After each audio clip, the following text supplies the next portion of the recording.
Kādreizējā Matkulas pagasta tehnikas novietnē Steinberga ģimene rosās gandrīz vai pilnā sastāvā. Roka tiek iemēģināta jauna ekoloģiski tīra produkta salmu brikešu ražošanā. Viss izskatās ļoti vienkārši. Iekšā tiek laista salma, kur tiek sasmalcināta, bet pēc tam ar tvaiku saprasēt līdz otrā galā maisos krīt apaļas briketes. Aprēķini liecina, ka tonnas salmu brikešu ir līdzvērtīgi 3 kubikmetriem malkas. Tā ideja bija tāda, kad es jau ar tiem kokiem ņēmos, tad paliek daudz tie atgriezumi, un cilvēki prasa, malciņi, pensionāri prasa, un nav jau tie meži, jau tie apkārt ir, bet ne jau katram ir mežs.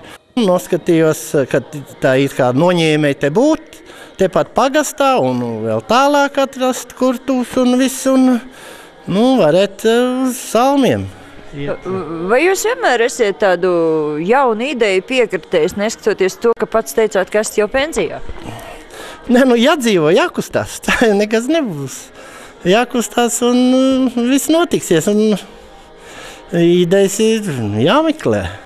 No 1 tonnas salmu var saražot tonu brikešu. Mēnesī paredzēts saražot 60 tonnas ekoloģiski tīrā produkta. Salmu briketes nav tikai kurināmais. Papildinot ar mikroelementiem, tās var pielietot stādu audzēšanai, bet ārzemēs tādas izmantojot arī pakāšiem zirgu staļļos. Projekts tiek īstenots sadarbībā ar Latvijas Investīciju attīstības aģentūru un lielāko daļu izmaksu finansē Eiropas Savienību.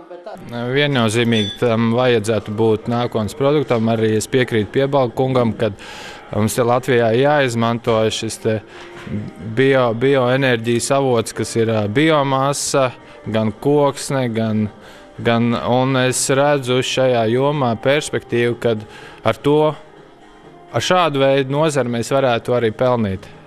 Vai jūs redzat nākotni savām briketēm arī Eiropas tirgu? Ir jāmeklē, jārisina cilvēkiem, jāpiedāvā, jāpārliecina viņus, ka tas ir labs produkts, ka tas viņiem ir tas labākais un vajadzīgākais, un tas ir mārketings. Piesaistot apkārtnes zemniekus, kas piegādās salmas un loģistiku, ar darbu varētu tikt nodrošināt apmēram 10 cilvēki. Ražošanu plānots uzsākt jau nākamēnes.